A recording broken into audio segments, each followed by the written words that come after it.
It's going to be our podcast, the Everybuddies Podcast. We hope to talk about just cool shit and interview interesting people and hopefully some researchers, historians, academics, maybe some artists, just people who've lived interesting lives or are doing interesting things. And maybe when we go places, we'll get to interview people there. But this is our first episode, and we're actually going to talk about our setup. It was not the easiest thing to do. I find that these how-to kind of videos, these how-to kind of episodes are super helpful and super popular. Check and make sure our VFA is actually running on this. It is. Okay. So our VFA is actually running. That's video follows audio. So eventually you should see the cameras switch over to me while I talk. And then while I talk, it should eventually swap over to me. But in order to ensure this in the best possible light is we got one setup records just one instance of the cameras at a time, which is the video follows audio through a Stream Deck. But then we have a second setup that records all three cameras at the same time. And the video follows audio through the Stream Deck has not swapped to me, even though I've been talking for... It just swapped. Huh? Well... Talk more. Yeah, it took almost, 30 seconds there for it to swap? Just a little crosstalk, it swapped off of you. So what we're using is an Osee Stream Deck, O-S-E-E. I got that, actually, it's $300 on Amazon. I'll put links in the description on the website and on the YouTube channel. So if you're interested in getting it, you'll be able to get it. It has a decent video follows audio feature on it. There's another way to do it with the ATEM deck, and you can do that with the ATEM deck and an iPad. And then there's a piece of software that you can load up onto there too. Now, I haven't seen where anybody showed how they set up their Osee Stream Deck to do it. So I'll go ahead and do a video on that. And actually, I'll splice some of that imagery into this. But basically, through the menu, you have to go to the Osee website and update the firmware. You take your SIM card and you have to load that into the deck, power up the deck. It will automatically format the SIM card. Then you take that SIM card and you got to put it in your laptop or your desktop or whatever it is you use. You have to go to their website and download the firmware update, put it on the SD card, power down the deck, put the SD card into the slot, and then when you turn the deck back on, it will automatically update the firmware. It's not an instant process, but it will happen. On the deck, you have to go through the menu to turn on the video follows audio option. And what that video follows audio means is that when one person starts talking, the camera should switch to them. And then when there's crosstalk, it should shift to both. Now, I think the reason it's not switching on us right now is that we're both projecting our voices pretty well, and we're getting too much volume from both microphones, so it's counting it as crosstalk and showing the middle. Yeah, so when I speak, his microphone will pick up a lot of my voice speaking, and vice versa, where his voice will pick up a lot on my microphone, which causes the video follows audio to go to our input 3, which is videos of both of us. Right, which is what you're watching right now. The way to dial that in is actually by adjusting the volume on each of the microphones. Now, the way it works on this is you have an input on the deck for microphone 1 and microphone 2. And then you actually have 4 video inputs. We're only using 3 of them. Microphone 1 is tied to video 1, camera 1. Microphone 2 is tied to camera 2. There's nothing tied to camera 3. I decided to use clip-on microphones, and the reason I chose that is largely because I want to have a mobile setup. The other thing is we got wires going all over the place here, and having 2 more wires coming up to microphones by our faces just doesn't sound appealing to me. The other thing is with those microphones, you have to eat the microphone. As far as I can tell, there's really only two types of plug-in microphones like that. There's the broad, wide area microphones that they'll pick up everything that's being said in the room. And then there's microphones where you have to be right up on it talking to it in order to make it work. I just didn't want to be eating a microphone. Yeah, and then picking up the entire room, the video follows audio would be moot. It would never work. With this, we have to tune it. But if we just had one or two microphones that picked up everything, it would never do the swap automatically. So the choice to go with clip-ons is nice because, yeah, it's not in my face, and you can hear the audio is really good. The audio off of these things is very nice. Yeah, we get great audio quality. I'm going to see if I can adjust it a little bit and get it to switch a little bit for us. So, oh, look at that. There it goes. There it lost. Let me go ahead and make some adjustments here. All right. I'm wondering if we can just change the balance to high and if that'll be enough to get us there. You could also make it so that we got to be a little bit louder to get it to swap. Oh, well, it works. Yeah. Well, we'll see if it actually swaps back to me. For cameras, I got Nearstream VM20 cameras. They produce at 4K, 30 frames per second. 60 frames a second. 1080 at 60 frames a second. Okay. Now, they're wired cameras. The reason I specifically chose a wired setup. Then you were right, though. Then it is 4K 30. Yeah, it's 4K 30. The reason I chose the wired setup is largely because of latency. Nearstream, as far as I can tell, makes some very good wireless cameras, and there are better ones. There are even better ones out there if you're willing to spend more. But the problem when you're dealing with wireless is you're always dealing with latency. The other thing is they can start dropping out. You have to set up kind of a virtual hotspot for them. You don't want them to wire up through whatever Wi-Fi you're at, whether it's your house's Wi-Fi or the libraries or wherever you're doing. Oh, you need to make like a LAN? Yeah, you basically are setting up basically have to set up one as a hotspot and then have the other two actually connect to it. So setting the AB priority higher worked a little bit, but let me see if I can adjust the thresholds on our microphones and see if that gets us a little bit better. Who knows, I might make it worse though. So the way I'm going to adjust the input on these, increase the sensitivity on these microphones. Your turn to talk, Jake. See if we can get it to switch to you. Yeah. So one thing I wanted to talk about was your choice of furniture here. Wicker. Well, Yeah. fake wicker. Yeah, it's lightweight furniture so that we can move it around, find new backgrounds, new settings to do a podcast or video in, so that things are always kind of changing, things are always kind of new and interesting. And we can take it places that we otherwise couldn't take, 100 and 200 pound chairs. Oh, right. Yeah. Plus, the other thing is we're trying to sell this house so we can move. I don't want to carry a 100-pound, a 50-pound couch out of here. And then on top of that, it has to go up the stairs because we're located in the basement at the moment. Right.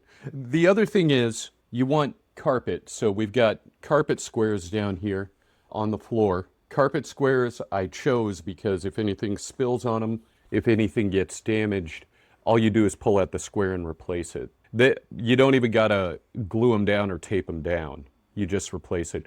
And carpet is really, really good for absorbing sound. Soft furniture like this is also really good for absorbing sound. The ceiling, it's an older ceiling. I mean, this place was built in 1959, but the ceiling absorbs sound really well. All this cabinetry back here is kind of oddly shaped, so you don't get It breaks up sound waves also, so you don't get like all this echo. All this furniture, these tables, everything we have in here absorbs sound. We want to avoid echo. Yes. Yeah, and my suggestion was to put up some sound foam, but then we found after running a couple test videos that in post-processing, all of the background and the echo was not significant enough to end up in the final product. All of our video and audio processing was excellent. It all came out to end up just being our voices with really no adverse artifacts.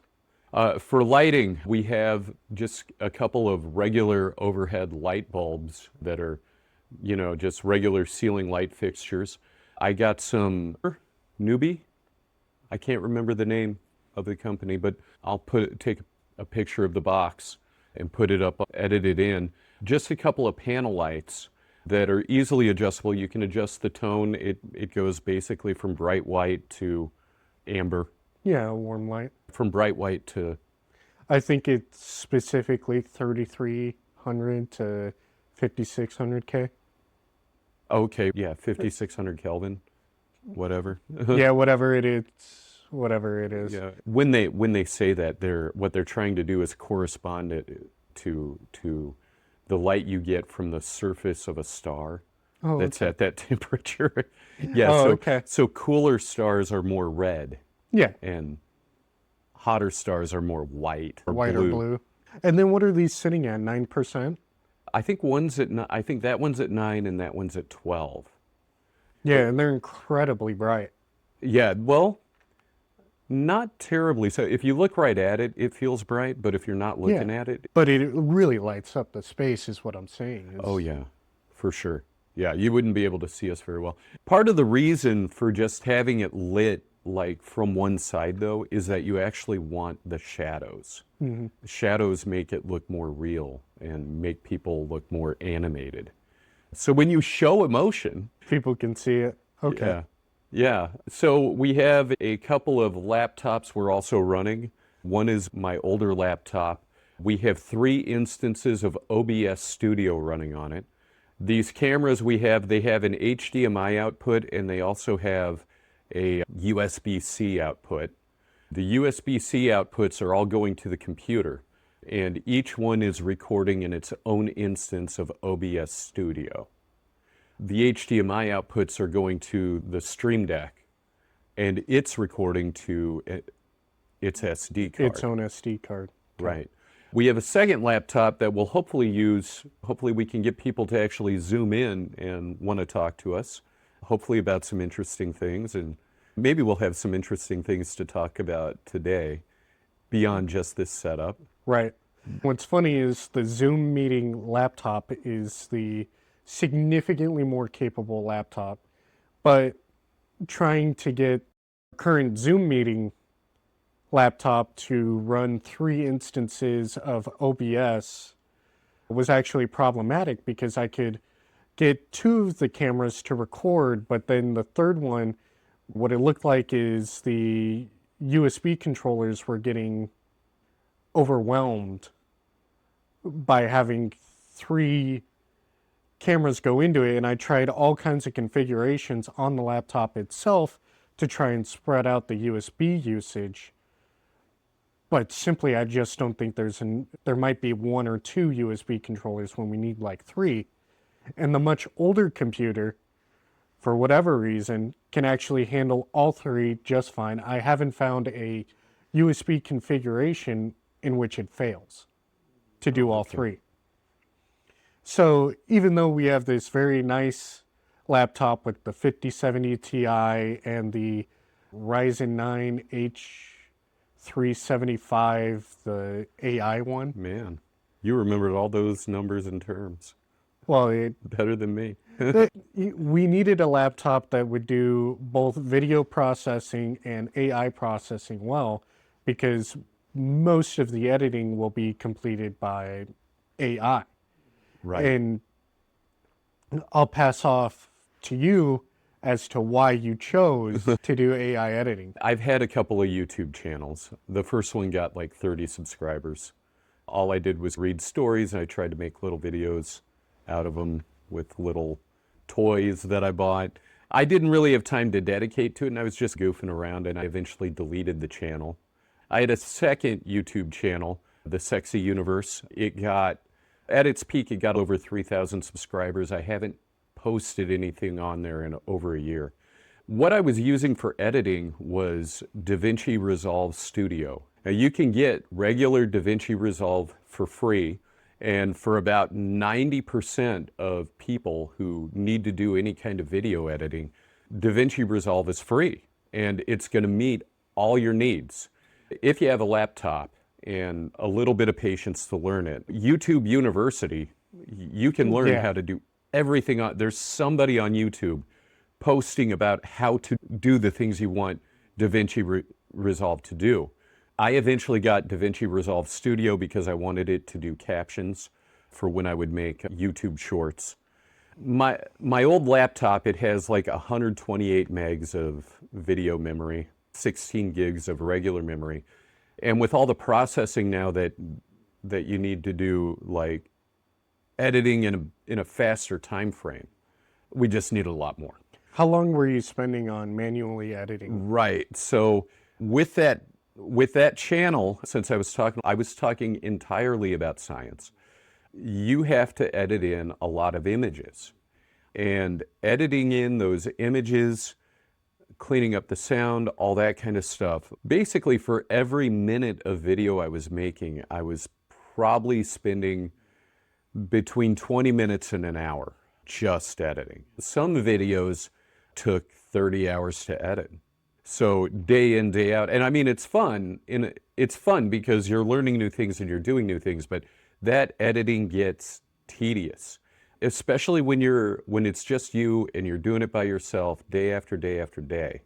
There's a whole wide world out there that I wanted to go interact with. Yeah, if I was making $1 million doing it, then you'd say, well, yeah, hire an editor. Right. So that's the other thing. There are a lot of YouTube creators who hire editors. You can get an editor who works on the cheap. They'll do a video for you for somewhere between 80 and $100, 80 and $120, maybe 200 if it's a really long video. But then in order for that to pay, basically for every $10 you're paying an editor, you got to get 10,000 views. For every $1 you're paying an editor, you got to get 1,000 views. Got it. It's not because, so let's be straight up, not every ad that runs on your channel pays. You only get paid for the first time someone watches an ad. And a lot of people are using ad blockers. A lot of the people who are watching your videos aren't even people. And YouTube ain't going to pay you for that. No. So you basically, if you're paying an editor, then you are on the treadmill. You have to get 100,000 views per video just to be breaking even, just to get your costs back. And then when you look at the amount of time you put into learning and scripting and promoting and everything else, by the time you do that, you would basically, you make a video, let's say it gets 150,000 views, you're paying your editor, and then you're making like $3 an hour. So unless you have a big channel that's delivering tons of views consistently, just the money is not positive, right? So if an editor is expensive, why not edit it yourself? Right, because of all the time it takes, right? And you have a full-time job. Right. If you got to work.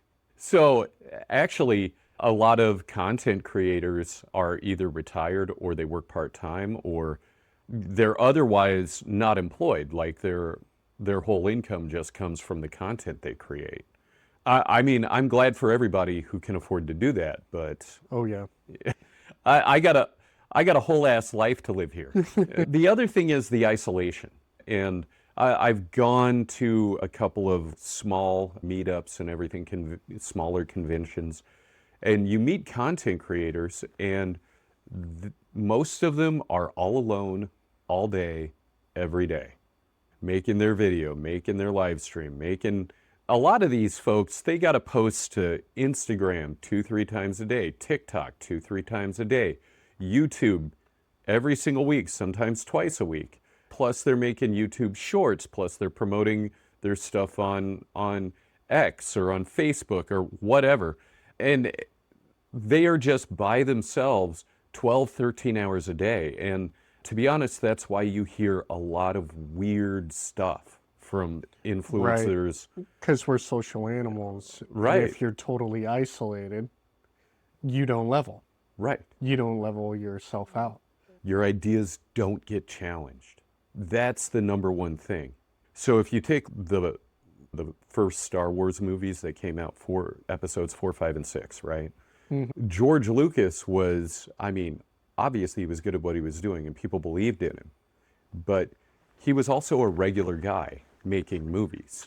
So people weren't afraid to challenge him. They weren't afraid to tell him. And he even, I've even seen interviews where he talked about how his partner at the time, I can't remember if it was his wife or his girlfriend, she told him a few of his script ideas just were not good ideas. Okay. And he took them out. So he got that feedback, and it actually made better stories and better movies, right?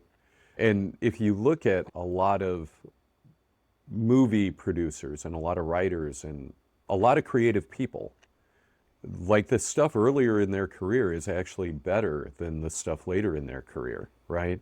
And it's because they hit that success early, and now all of a sudden they're a genius. Right. Nobody can challenge them.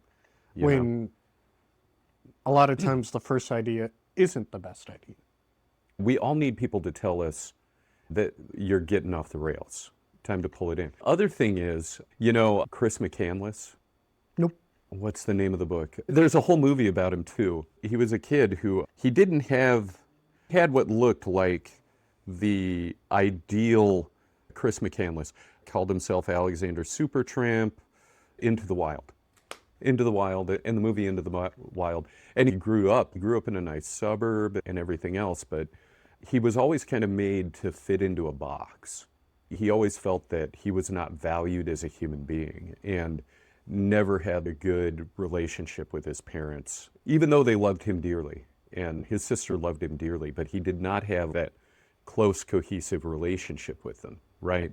Okay. He became hyper independent, right? And he would go just out in the wilderness with a bag of rice and see how long he could live. And to both his credit and his detriment, he was good at doing it. He went on all these, took his car, his super nice car, just out in the desert and left it in a ditch. Not what I would have done. Yeah, you sell it, something. Well, it's kind of like at the end of Titanic, where the girl takes the heart of the ocean, the big old diamond, and she throws it into the water. And I was like, oh, wait, what? Well, she wasn't a girl anymore. She was actually an elderly woman, but she takes the heart of the ocean, this super valuable diamond that she'd been carrying around her whole life, and throws it into the water. The thing is, first of all, I'd have sold that thing. Even if you're not emotionally attached to it, it still has. Right. The other thing is, you can take that thing of value, the money, and you can donate it to charity, and it can literally change the lives of dozens of people. Right. If instead of leaving his car in a ditch somewhere, if he had given it Cars for kids. Right. Stuff like that. Yeah, right. There's charities that'll Flip that vehicle. Yeah, they'll flip it and use it for people who need it. Anyway, and actually I know quite a few people who've donated oils to. We've Sure. gotten pretty sidetracked from the point of the Right. from but the that's point okay. of our question. Right, But right. The reason the setup is what it is so that you don't get isolated. Right. You don't get bogged down. Yeah, exactly. And every video isn't just reaming you or costing you a bunch of money to generate. Right. Yeah. Yeah. So it's time, money, and human connection, right? Which, I mean, pretty valuable things, right? So, Some people would say the most valuable things. yes, the point of using AI editing is to keep you not isolated, Right. keep you producing, to keep your money in your pocket. Right. Well, whether you like it or not, you might as well say we, because Yeah, you're kind of in on this. So, but if I can, I want to get back to the Chris McCandless thing. Okay, Okay, go ahead. but the content itself Right.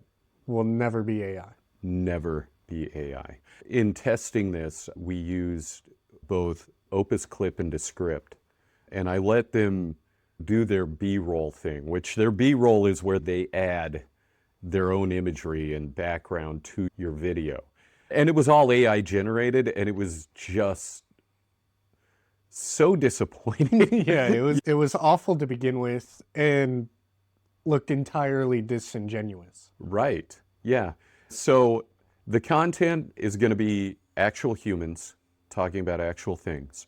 Human ideas, Right. human execution. We're going to talk about like actual books written by actual people, and we're going to talk about research that's done by actual people. And hopefully some of those researchers and authors will either want to meet up with us or Zoom in with it, get on a Zoom call with us. Right. Who was that gentleman you got to speak to when you were running the Sexy Universe? Oh, right. I can't remember the exact name of the professor. I could look it up. I talked to a lot of people, but one of the professors, one of the studies I looked at on galactic filaments, and not cosmic filaments, those are different, but galactic filaments, which are basically trails of light or trails of gas that come off of galaxies, right? And those galactic filaments run along cosmic filaments, as it turns out. Oh, really? Yeah. Well, okay, so cosmic filaments are basically, you have a web of dark matter Oh, okay. in these long strings. It's a good way to think about it is like the dark matter is in these vast rivers that they just span billions of light years, right? Okay. Something we could never conceptualize. Oh, it's so big. They kind of make a web, right? Like this 3D web. Okay. And you're talking about they're billions of light years long and millions of light years wide. Yeah. So it's like you have these giant tubes, right? And they're not perfectly straight, they're like, but you can't see them. They're dark matter, right? Okay. So dark matter, for those who don't know what it is, we don't know what it is. Vera Rubin, she was an astronomer back in the 60s. And she was basically doing super painstaking work. Like what they would do is they'd take telescopes and they'd make photographic images of what was coming through it. And actually there were quite a few astronomers who did this, like beginning all the way back in the 1800s when they would take photographic plates and basically they'd take the telescope pointed at the photographic plate, right? And then they'd have to try to move the telescope. And this is when they didn't have, like there wasn't even electricity to run a gyroscope. They're trying to, by hand, move the telescope so that as the Earth spins, they don't lose the focus on what they had, right? And they got to keep it there long enough for all the objects that are in their telescope to show up on that photographic plate, right? Obviously, by the 60s, it wasn't as hard, right? But what Vera Rubin did was she was looking at probably several a day or at night. She's getting these images, obviously fairly good resolution and quality for her to be able to do what she did. But she'd take these time-lapsed images of galaxies, Okay. and she would measure. I mean, she's getting down here, like with the calipers, measuring how much these individual stars and individual nebulae, supernovas that were going on in them, how much they had moved, right? Because galaxies are spinning, right? Yeah. So based on what she could see, on what the stars, how many stars it looked like there were and everything, she calculated what the mass of these galaxies would be, right? And what she found is that galaxies spin at about 5 to 5.5 times the velocity they should spin, given the visible mass. If the visible mass that was in galaxies is all there was, they spin so fast they'd fly apart. Okay, so that's an 80-85% discrepancy right there. It's a huge discrepancy. Yeah.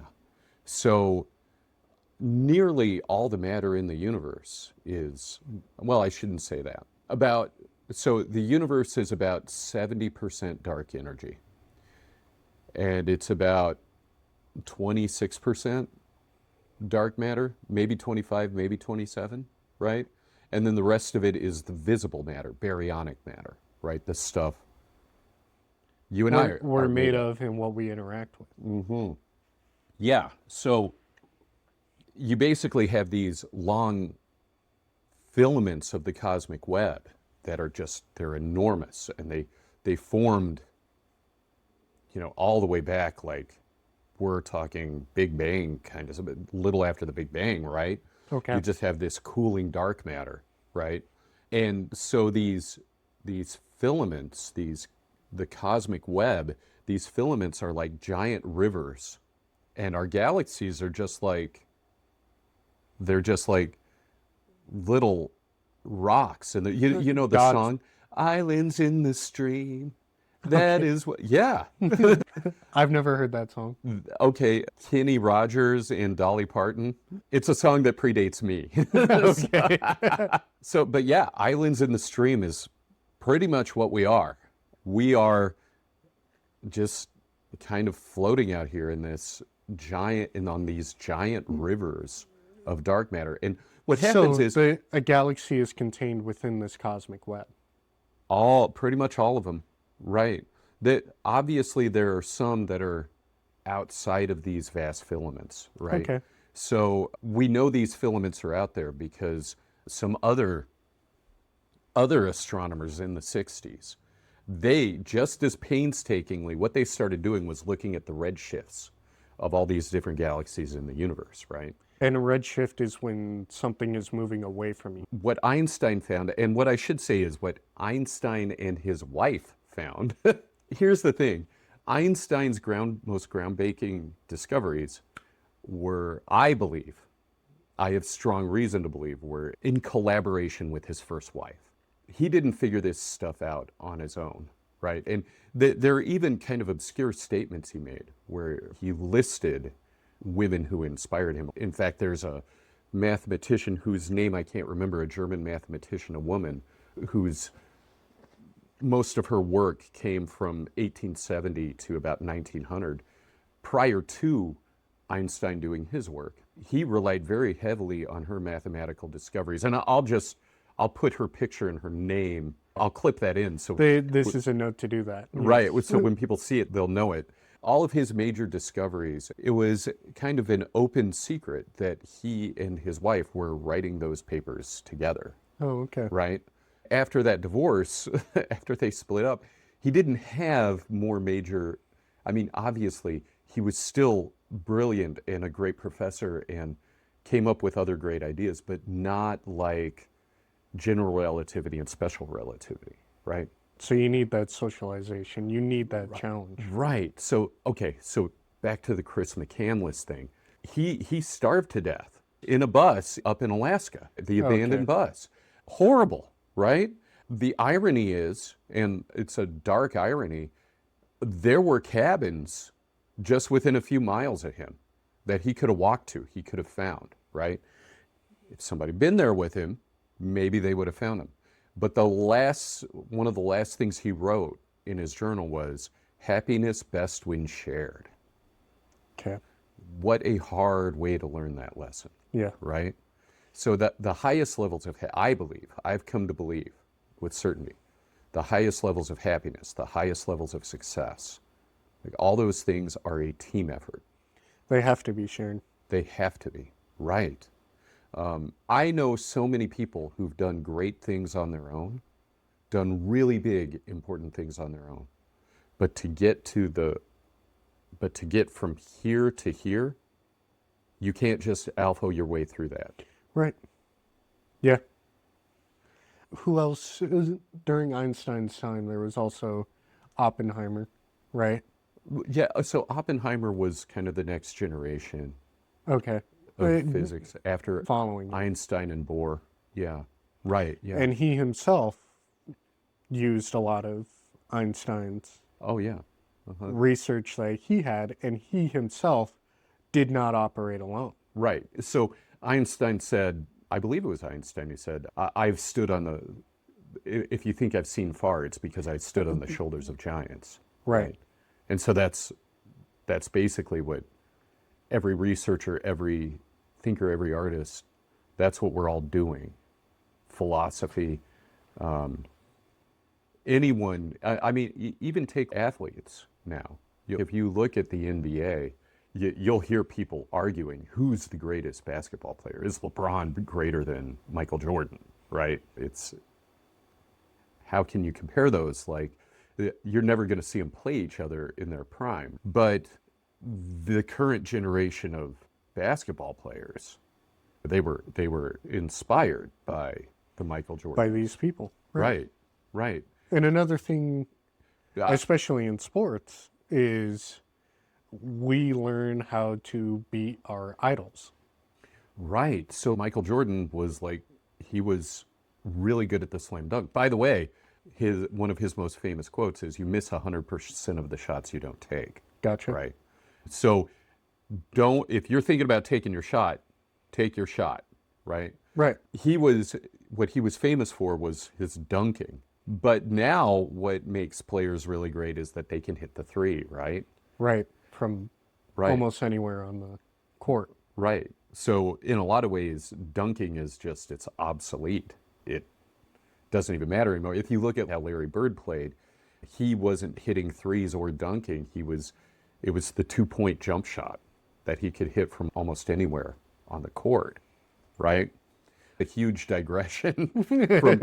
Okay, so back to Einstein with relativity. When you talk about light, so the rule he discovered, he theorized about, was that light always appears to be going the same speed no matter what speed you're going, right?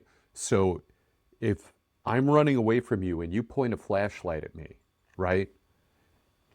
If I could detect the speed of the light coming from that flashlight, it would look like 186,000 miles per second, right? While I'm running away from it. If I'm running toward it, it's still going to look like it hits at 186,000 miles per second, right? Okay. I guess that's 300,000 kilometers, if you don't believe in freedom units. Okay. The thing is, though, if I'm going toward it, it's going to look more blue. And if I'm going away from it, it's going to look more red. And that's just Doppler effect. Right. Right. Blue shift versus red shift. Exactly. Yeah. So when you say a galaxy is red shifted, that means it's moving away from you. And the important thing that Edwin Hubble discovered, and again, this was another one, he was actually working out of observatory by Flagstaff, Arizona, right? Oh, cool. And what he found, and again, this was all like photographic plate and measuring things like with calipers, things like that. But if you look at like the mathematics in their paper, they're doing this stuff by hand. And they're drawing their graphs at logarithmic scale, they're drawing them by hand, right? And what he found was that the further away a galaxy was, the more red-shifted it was, which means the farther away it is, the faster it's moving away from you too. Okay. And that's where you get the beginnings of the universe is always expanding.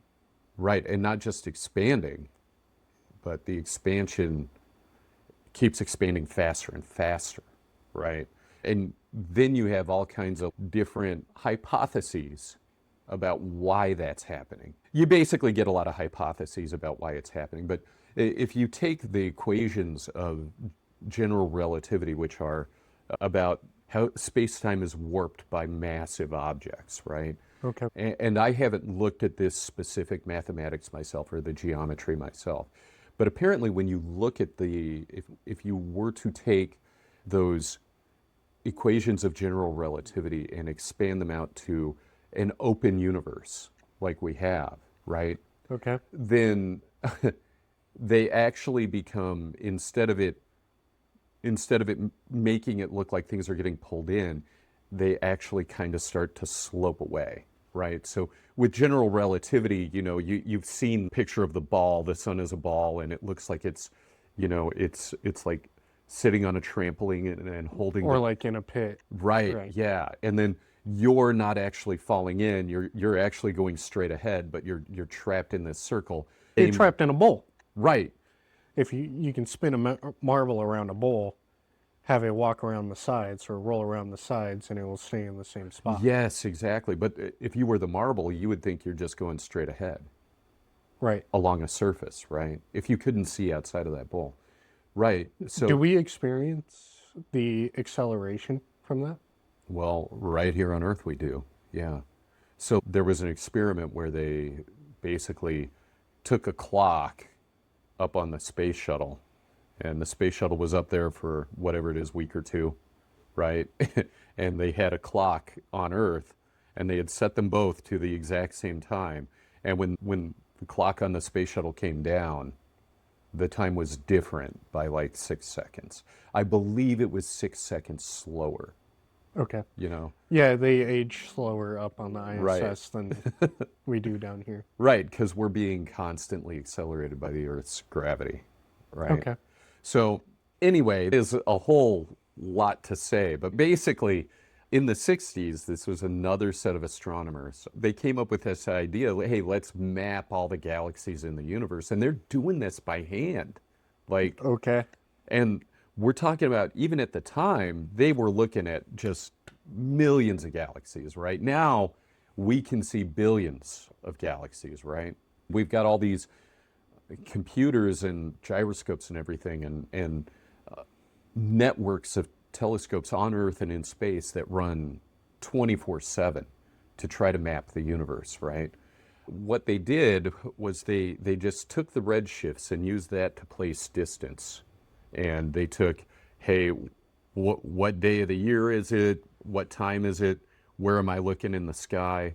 And they, because as you move around the sun, things shift where they would be, and depending on the time you're looking at it, it shifts where it would be. So you've got to get all these. You have to be constantly recalculating your coordinates for every single galaxy, and they map out these galaxies, and they find that these galaxies are like, the universe is almost like bubbles. It's like you have these bubble surfaces that all the galaxies are on, or at least look kind of bubbly, right?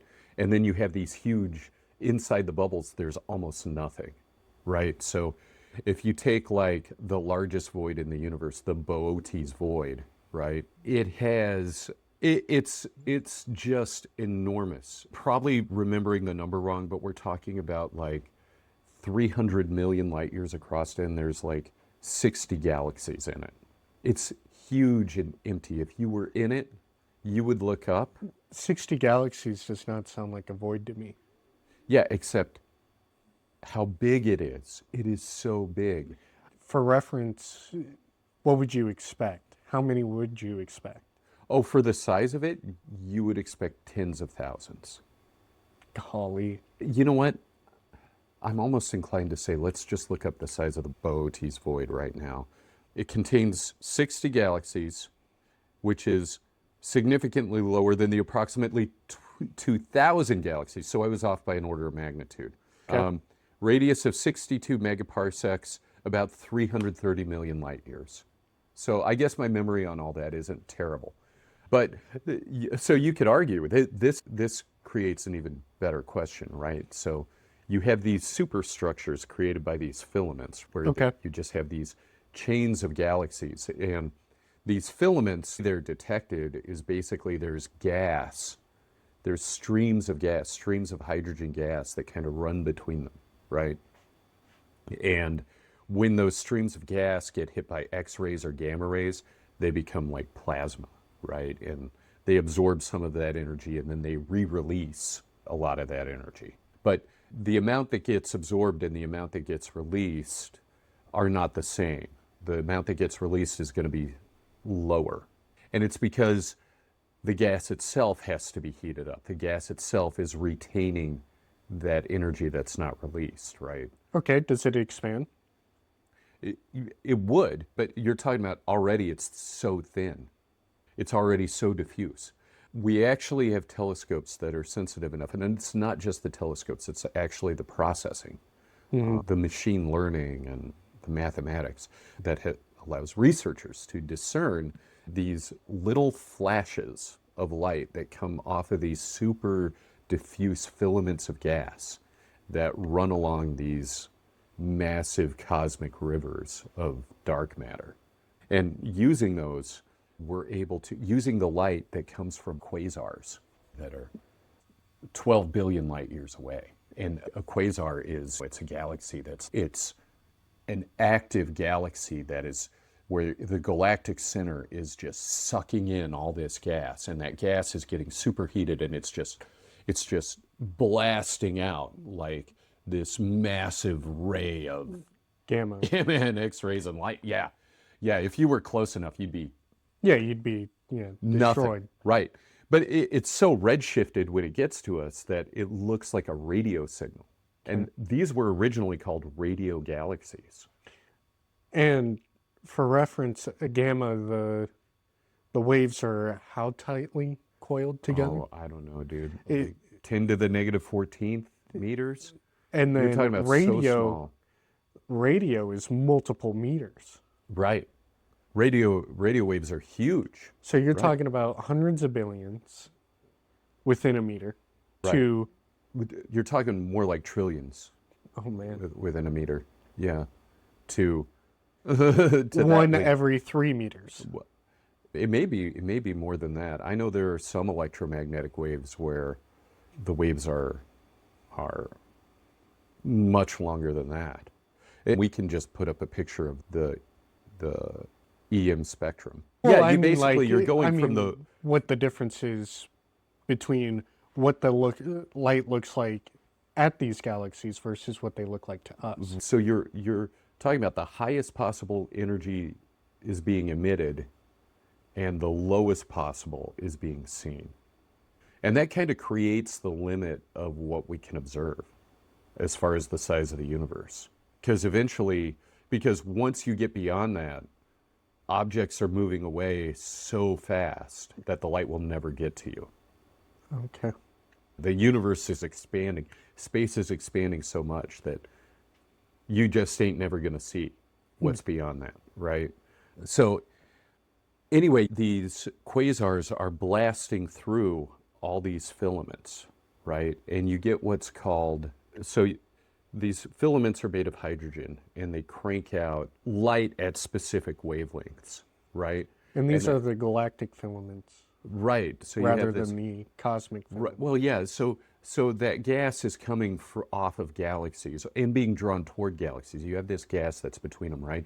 And you do get these relatively dense streams of gas that push off of galaxies, right? They stay within these cosmic rivers, right? You can see them because of the light that's coming off the galaxy next to them, right? So those are called galactic filaments. And they often will go between, you have galaxy groups, right? And they'll go between one and the other, right? But within these cosmic filaments, you have within these cosmic rivers, I prefer calling them rivers because they're so big. You have this diffuse hydrogen gas. This hydrogen gas feeds into galaxies, and then galaxies also push some into it, right? So you kind of have this transfer of gas between the two. And what happens is the light from a quasar will go through one cloud, and then another cloud, and then another cloud, and then another cloud. And each of those clouds is going to release its own bright light, right? Okay. So that light that comes off of hydrogen, it comes off at specific wavelengths because hydrogen basically has that one electron. Okay. Gets bumped up to the next orbital, and then when it comes back down, it releases some light, right?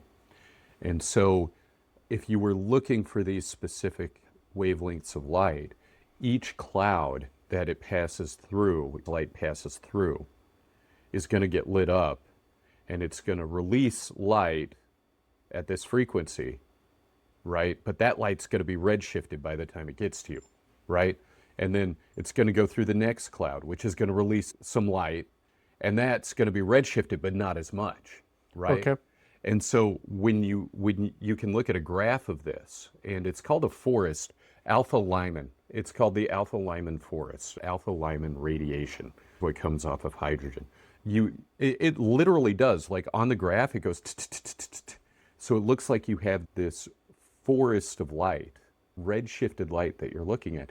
And each of those is where there's a cloud of hydrogen.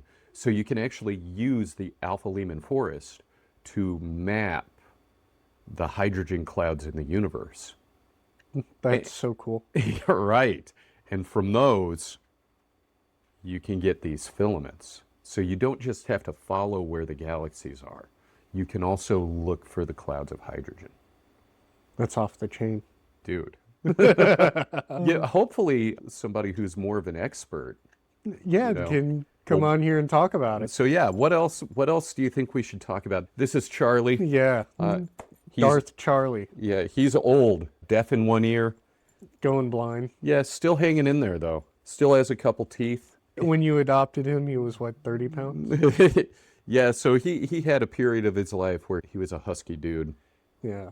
But now we're keeping him between. For reference, he's 18.5. Yeah, we're keeping him between 18 and 20, 21. Anyway, what else do you want to talk about, man? Okay, so we talked about the setup. We talked a lot about the setup, yeah. We talked about space. We talked about human connection. With this setup, right. The whole setup is centered around basically optimizing human connection. Yes. And being able to move around. Yes. With this setup, we also have a couple external displays that we use. Right. And one external display shows what the Stream Deck is recording. And then the other external display is to our recording laptop. Right. The laptop that records 3 instances of OBS. Those are the things that we missed. And then the number of cables we have, I mean, what? We have a lot of cables. It has 15, 20 cables just here. And then a surge protector. There is a lot of cables. Being careful not to trip over them. It's huge. And then we have 1, 2, 3, 4 tables. 5, 6 if we count those ottomans. There's a couple ottomans, which we aren't using right now, but maybe somebody will want to put their feet up. Join us in the studio and put their feet up. All that is to say, even what would be seen as a basic setup like this is really quite complicated. And it took us, what, a week to put all that together? Right. So it took us a week of like putting it together. Okay, this doesn't work. The physical setup was about a day and a half. Right. It was making things actually work. Right. And we're still going to have to do a little bit of work on the deck because the video follows audio. The switching is not quite where we want it to be. All the integration has been the mess. It's been brutal. So anyway, we wanted to share with you how we set it up. So if you're planning to do this kind of thing yourself, you at least have a starting point. But the thing is, even though it was difficult and it took us a long time, it was totally achievable. Either single one of us could have done it. Right. But we would still be working on it. Yes. The thing is, like, getting it done myself would take like 3 to 4 weeks. Right. Part of it too is when you're working with another person, they help you stay in it. They help you stay motivated. That's true. Instead of you like having to say, you know what, I can't take no more of this. I'm going to go walk the earth for. And then when you're totally tunnel vision, like last night when I was working on the new laptop, our editing laptop, and you were like trying to tell me to just use the other laptop to update these cameras. And right. I was purposely ignoring you because I was so focused on this one task. Uh-huh. And so it's really important to have a person who is willing to challenge you and interact with you, even when you're not being your best or kindest. That's true. Well, you weren't being particularly mean. Yeah, I wasn't being But mean. you were quite dialed in. Yes, and I wasn't taking any outside input. And it took you a moment to be like, hey, listen. I would say that's something that happens mutually. Yeah, we definitely have to sometimes kind of bark at each other to get The best results. So anyway, I think this is enough for our first episode. Yeah, totally. We'll get it edited. We'll get up some clips. We'll get it posted, and let's go to Rinfest. Dude, this is so fun. Yeah, this is All going to right. be great. All right. And we'll see you guys later. I believe the ideal life is a nonstop process of learning and growing. Thanks for learning and growing with us. Stay on your game, and we'll see you next time on the Everybuddies Podcast.